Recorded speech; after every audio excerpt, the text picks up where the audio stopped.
Fantastic. Thank you. Hello. Bonjour tout le monde. Good afternoon, everyone. It is with great honor and greater humility that I have accepted the Governor General's request to form a new government. And I share this responsibility with the members of Canada's new federal cabinet. I'm going to applaud them. I'm going to applaud them. Canadians elected this new government with a strong mandate to define a new economic and security relationship with the United States and to build a stronger economy for all Canadians. Canadians also sent a clear message that their cost of living must come down and that our communities must be safe. The swearing in of this cabinet is amongst the fastest following an election, and the beginning of the new parliament will be one of the most rapid following an election in Canadian history. We are starting as we aim to go on. Our government will deliver its mandate for change with urgency and determination. We're going to deliver that mandate with a new team, purpose-built for this hinge moment in Canada's history. This cabinet is smaller and more focused than those of previous governments.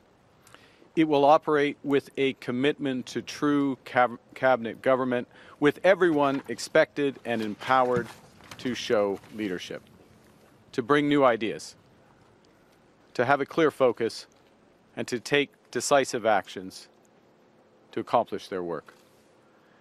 In a return to more traditional cabinet government, our cabinet will be supported by 10 secretaries of state who will lead on key priorities within their ministers' portfolios.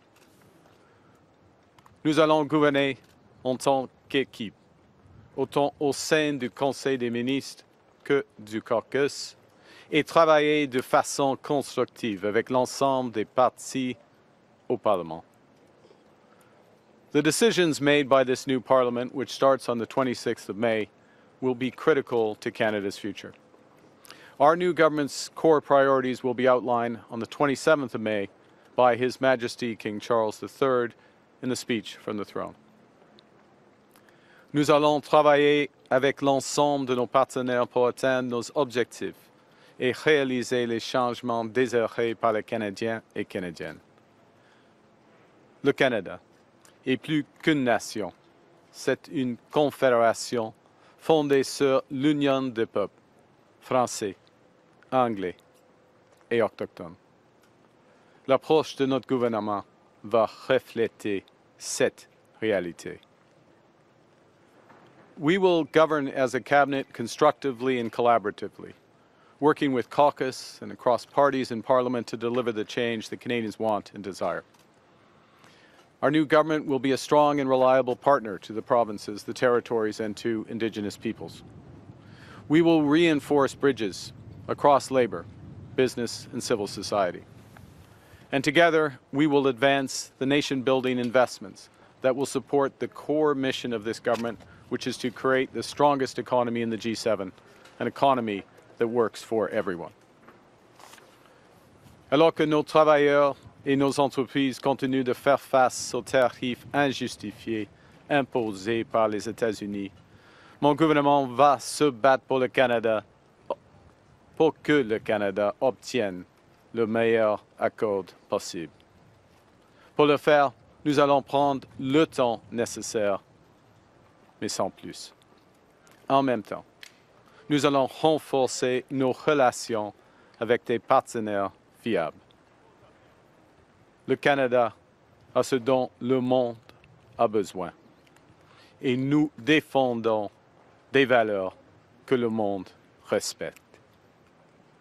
Nous allons renforcer notre propre économie, une économie qui crée des emplois, qui augmente des salaires, qui est résiliente face aux chocs. Pour y arriver, nous allons bâtir une seule économie canadienne au lieu de 13. D'ici la fête du Canada, mon gouvernement aura fait sa part pour atteindre cet objectif. We're working already closely with the provinces, territories, and Indigenous peoples to identify and catalyze projects of national significance.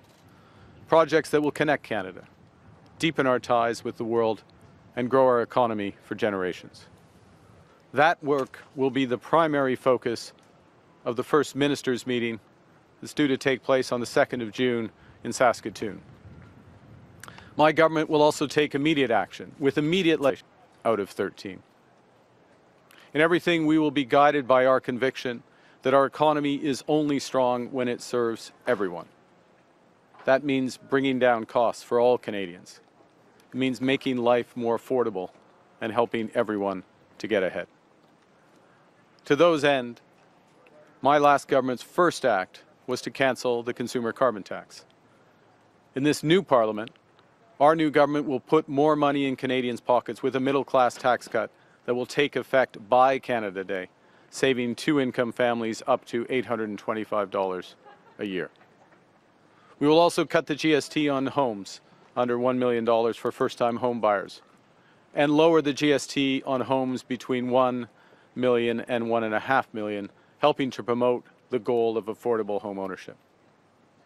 But that goal can only truly be achieved by doubling the rate of home building in this country. So we will build homes faster at lower costs with a smaller environmental footprint in construction and greater efficiency once families move in. And in that process, we will create an entirely new Canadian housing industry in modular and prefab housing using Canadian technology, Canadian skilled workers, and Canadian lumber. My government will work relentlessly to keep Canada secure as a sovereign nation and to keep Canadians safe in their communities. We will build a stronger Canadian Armed Forces to defend every inch of our territory through unprecedented investments in land, air, sea, and cyberspace. We will strengthen Canadian law enforcement and border security, including with 1,000 new RCMP personnel and 1,000 new border security officers. And we will toughen the criminal code for those threatening the safety of Canadians, including making bail harder to get for those charged with stealing cars, with home invasion, or with human trafficking. Nous allons bâtir la confiance en notre système de justice et nous allons faire de même avec notre système d'immigration. Nous allons ramener l'immigration à des niveaux raisonnables en plafonnant le nombre de travailleurs étrangers temporaires et d'étudiants internationaux. Dans toutes nos actions, nous serons guidés par une nouvelle discipline fiscale. Notre gouvernement va dépenser moins pour que les Canadiens puissent investir plus. Ce travail a déjà commencé et notre nouveau gouvernement va redoubler d'efforts dès demain lors de la première rencontre du Conseil des ministres. Les Canadiens nous ont donné le mandat d'apporter de grands changements rapidement, de bâtir. Je travaillais sans relâche pour être digne de leur confiance. In this past election, more than 1,900 people put their names on a ballot, and more than 19 million Canadians marked those ballots with their choice. And every vote counted. So whether you voted for this government or not, we are in your service, in the service of building a stronger, more united Canada. We will build and we will govern for all Canadians. Build big, build bold, build now. Thank you very much. Merci beaucoup. I'll be happy to take your questions.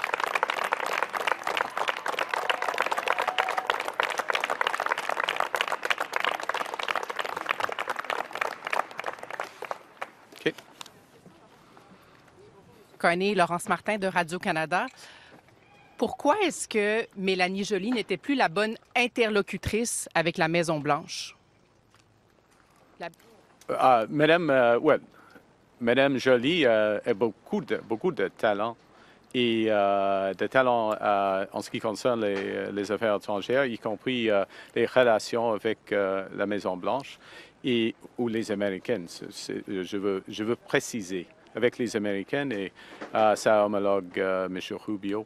Mais en même temps, Madame Joly a beaucoup d'expérience comme membre du cabinet et beaucoup d'expérience en ce qui concerne les enjeux économiques. Et au fond, c'est un gouvernement qui va mettre l'accent sur l'économie canadienne. Oui, c'est vrai, il faut régler la situation avec les Américains, mais la personne qui doit avoir la plus bonne relation avec la Maison-Blanche, c'est le Premier ministre du Canada, et pour le moment, c'est moi. OK. Je vais vous demander en anglais. So it's not un désaveu, like you would say in French. In English, on Mélanie. You want me to answer in English? Yes, if you can just repeat in English. This is a first. Okay, so Radio Canada is asking No, for no, no, no, translation. no. That's not my follow-up. That's not my follow-up. The point is that Madame Joly and all the members of the cabinet, particularly the most experienced members of the cabinet, have many talents and very much experience and can play many roles. The relations with the Americans, and of course including the relations with the Americans, where she has played a very important role. The person who has the relationship you asked specifically about the White House, of course, is the Prime Minister with the President, and I'm the Prime Minister, so I play that role. But I want to emphasize one other thing I said in French, which you heard, which is this is a government that, of course, we have to address and come to a new arrangement with the Americans. Il faut régler cette situation. But our primary focus is on the economy, and our primary focus is on the Canadian economy. And we are at the start of an industrial transformation, a transformation of this economy. And Madame Joly, as Minister of Industry, is going to help lead that in concert with the other members of the Cabinet and myself.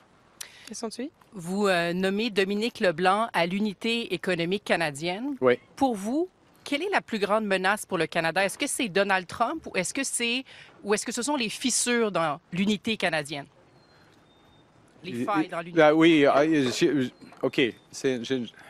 Il fait beau aujourd'hui et chaque défi a une opportunité. Et la plus grande opportunité pour le Canada, c'est d'avoir une économie canadienne au lieu de 13. Alors, d'avoir le job, si je peux dire comme ça, le job de M. Leblanc, de mener ce processus avec les provinces et les territoires, y compris le gouvernement fédéral, d'avoir une économie canadienne. C'est plus large. Le rendement est plus large que la punition américaine possible. Mais qu'est-ce que c'est le plus grand défi? Oui, c'est un défi. Chaque défi est une occasion. Alors, mais l'occasion, chaque défi est une opportunité, et l'opportunité la plus grande est d'avoir une économie canadienne. Good afternoon, Prime Minister. Rachel Aiello, CTV News. You're 2 seats shy of 1, but should Canadians expect you to govern like you have a majority? Thank you for the question. We ran a very clear campaign on our priorities, standing up to the U.S., getting the best possible relationship, security and economic relationship, but then at the core, building the strongest economy in the G7 economy that works for everyone. I enumerated just now some of those, what that translates into specific priorities. You'll hear more of those translations in the speech from the throne, but you will be able to guess what they are, having followed the campaign and what Canadians voted for. I'll remind, not you'll know this, but those watching, we receive more votes than anyone else in any election. We are in a position where we have cabinet members from all the provinces. I'm very proud of that, and a cabinet member full cabinet member from the territories. So we're governing for all Canadians, all regions, with a strong and clear mandate that came out of the election, and that's how we will govern. Thank you. And so what does tangible progress look like for you when it comes to addressing cost of living concerns in this country? And will there be a barometer such as public mandate letters for Canadians to hold you accountable to? Well, I think the way Canadians will hold account by their experience at the grocery store, when they're paying their electricity bill, when they or their children are looking for a place to live. So it will be their experiences how they will they will form those judgments, and then of course accountability comes at the ballot box. mandate letters, cabinet discussions, legislation, regulation, these are just steps to accomplish those ultimate goals. And it's what the experience is of Canadian families. That's how they will judge cost of living. I will say one other thing, but there are two elements to cost of living.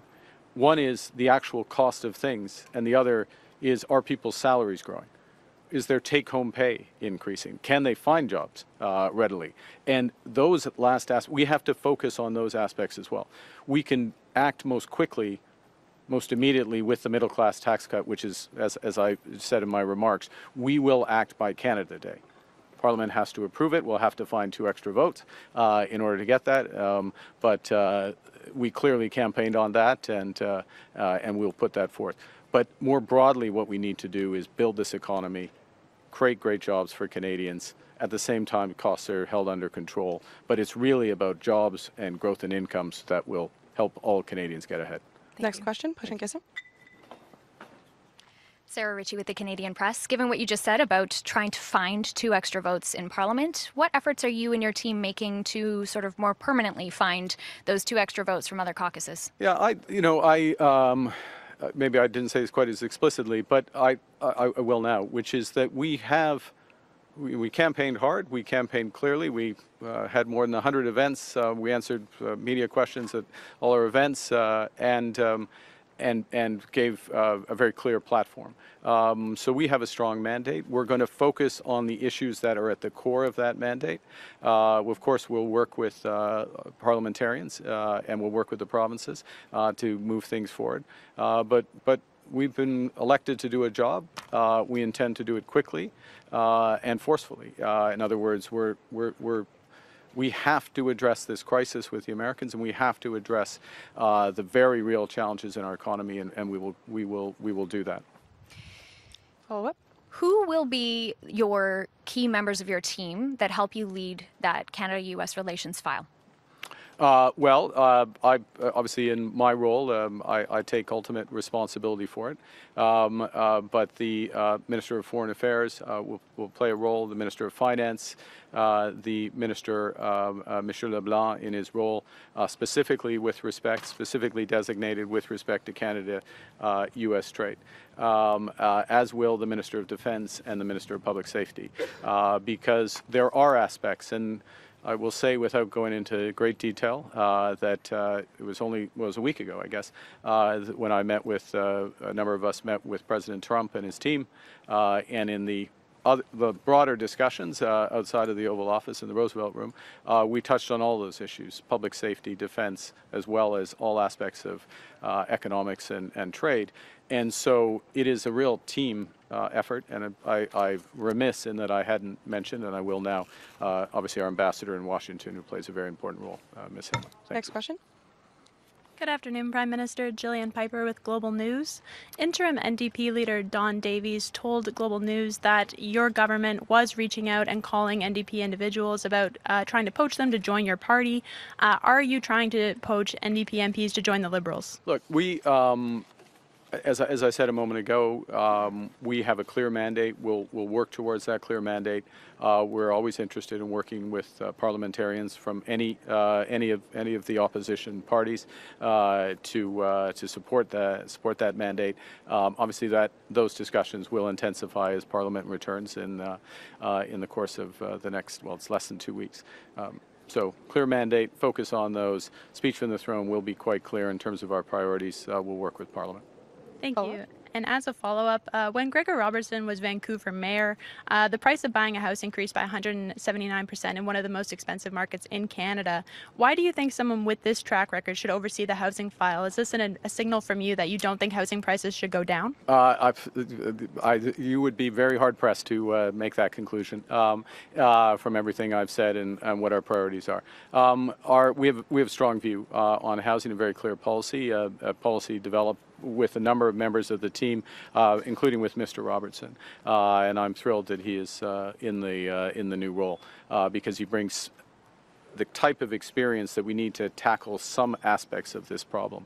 One of them is how the federal government can help get municipal costs and municipal regulation costs down and regulation out of the way so that more houses can be built. Ultimately, a housing crisis, and it is a crisis, is ultimately solved by supply. We can do things to help with affordability at the start, which is why we have the GST cut, but ultimately it's a question of supply. And as I think you know, Joly, we have very aggressive objectives on supply, the doubling of the building of supply across Canada. We're going to have to change how we build.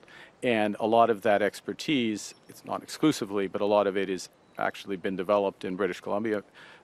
Minister Robertson is very familiar with it. We're going to incorporate that, but in a pan-Canadian strategy to really drive this. Thank you. Next question. You'll hear a lot more about it over time. Monsieur. Prochaine question. Bonjour, Raymond Bonjour. Fillon de TVA. Monsieur Carney, plusieurs s'attendaient à voir Carlos Leitao dans votre équipe ministérielle, l'ancien ministre des Finances du Québec. Pourquoi ne pas l'avoir inséré dans votre équipe? Monsieur Leitao, je lui connais bien.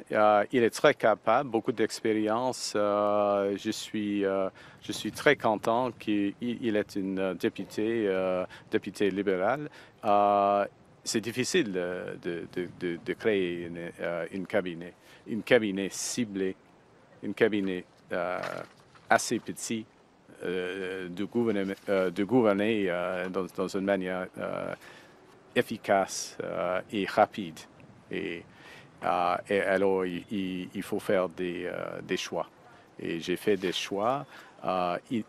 Leitao, évidemment, il n'est pas un membre du cabinet maintenant, mais il est un membre de l'équipe libérale. Et on va travailler dans une étroite collaboration avec lui. Je vais également vous entendre au sujet de l'élection dans la circonscription de Terrebonne que votre parti a remportée par une seule voix, selon le dernier décompte. Il y aurait eu des irrégularités, selon toute évidence. Est-ce que vous êtes d'avis que l'élection devrait être reprise? Les gens n'ont pas pu voter par la poste, entre autres. Premièrement, c'est mieux de gagner par une voix et de perdre par une voix. Alors, c'est pas ma première observation. Et il y avait une vérification judiciaire vient de finir. Alors, on a un processus judiciaire. On a eu. C'est pas pour moi de juger un processus formel comme ça. Donc, pas d'élection? C'est réglé? C'est pas pour moi, c'est pour l'élection au Canada. On peut pas. Soyons clairs, on peut pas avoir une situation, n'importe quelle situation, que le premier ministre du Canada décide quand on va avoir une autre élection. Non, non. On a une institution indépendante qui prend ces décisions. Next question. Kate. Good afternoon, Prime Minister. Kate McKenna, CBC News. Can you elaborate on why you chose this cabinet in the context of U.S.-Canada relations? What kind of considerations did you take for positions like foreign affairs and public safety?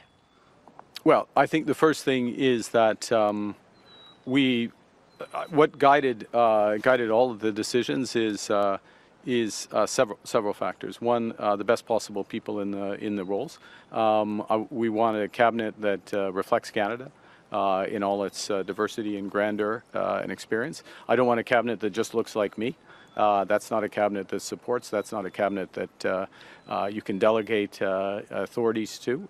So that's what we're doing. So that's the first. That you bring the cabinet together like that. The second thing is with respect to Canada-U.S. and all aspects, if you will, of the economic and international relations, looking for a combination of experience in the files and bringing new people into the cabinet. I mean, we Canadians elected us with a mandate for change. So there is a great deal of change in this cabinet by necessity. That's what Canadians voted for, and new ideas mixed with the experience that we have. So with respect to the U.S., look, we have to be. I'll concentrate my answer on the security and defense side. We are developing. We have a series of choices, both the U.S. and Canada, to make about how we can better manage our border. We think we've made tremendous progress on it. In fact, we have made tremendous progress. But where do we go over the next decade? And then what degree of interoperability do we have in our military? in a world that's more dangerous and divided. And so we have big decisions to make there. And you see in both the Minister of Public Safety and the Minister of Defense deep experience in the government, and I think that's appropriate. How do you balance the need to bring in new voices while maintaining experienced members of your team?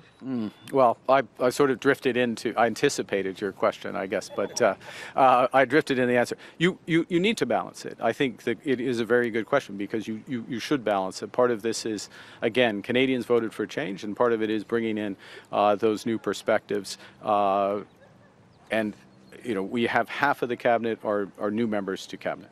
9 of the 10 secretaries of state are new. I mean, new broadly to a governing role. So there is a tremendous amount of change. But that it also means that, you know, half of the cabinet has experience. Perhaps they're in different roles, but they're going to be around the table. And what is crucial, last point, in my view and experience, is how you govern, how you run cabinet meetings, how you run committee meetings. How you delegate authority through the mandates to ministers, so you get the maximum out of that experience and those fresh perspectives. And we intend to have a true cabinet government. Thank you. We'll have time for one last question. Dernière question. Émilie. Émilie Bergeron, la presse canadienne. Bonjour, Monsieur Carney. Pourquoi avez-vous senti le besoin de faire de la place à autant de nouvelles personnes dans votre cabinet? Est-ce que c'était pour vous distancier de Monsieur Trudeau? Comme je viens de dire, les Canadiens et Canadiens ont voté pour des grands changements, pas des petits changements, des grands changements. Et c'est nécessaire d'avoir des nouvelles perspectives, et avec l'expérience. Et alors, à ce moment, nous avons un cabinet, un conseil de ministres, qui, avec 14 ministres avec beaucoup d'expérience et 14 de nouveaux. Pour moi, c'est parfait.